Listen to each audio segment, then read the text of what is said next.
उत्तर प्रदेश में जमीन को लेकर हुए विवाद में एक भाई ने दूसरे भाई को गोली मार दी। यह घटना कल्याण ईस्ट नाना चौक की बताई जा रही है। राम दुबे ने अपने भाई रंजीत दुबे को गोली मारकर हत्या कर दी। उत्तर प्रदेश में जमीन को लेकर दोनों भाई में चल रहा था विवाद। कल्याण के कोलेसवाड़ी पुलिस स्टेशन ने रमेश दुबे को गिरफ्तार कर लिया है।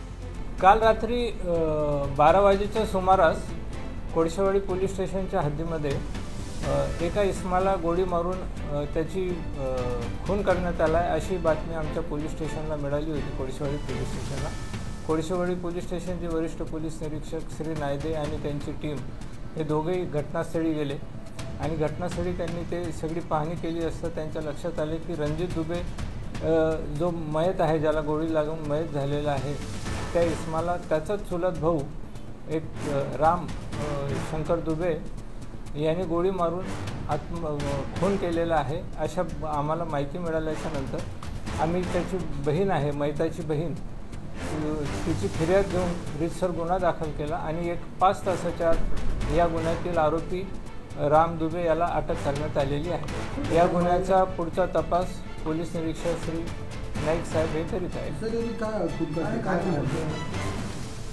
ह्या दोघं भावांची उत्तर प्रदेशचे राहणारे आहे।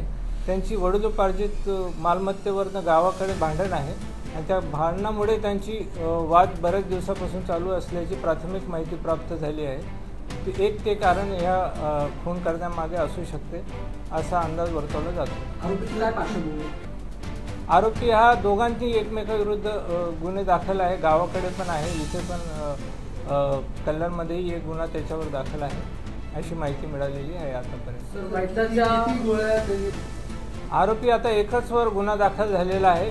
जी तक्रारमध्ये आहे, फिर्यादमध्ये आहे, ते एकाच आरोपीचं नाव आहे। जास्त आरोपी असतील तपासामध्ये जसं निष्पन्न होईल तशी कारवाई करण्यात येईल पुढे। सर, रणजित त्याच्या वडिलांतर ही हत्या झालेली आहे। त्यांच्यावर उत्तर प्रदेशलाही गुन्हे दाखल होते, इथेही गुन्हे दाखल होते। पोलीस स्टेशनला कारवाई करण्यात आली होती, त्यांच्यावर रीतसर प्रतिबंधक कारवाई करण्यात आली। पढ़ते रहिए fight against criminal daily newspaper.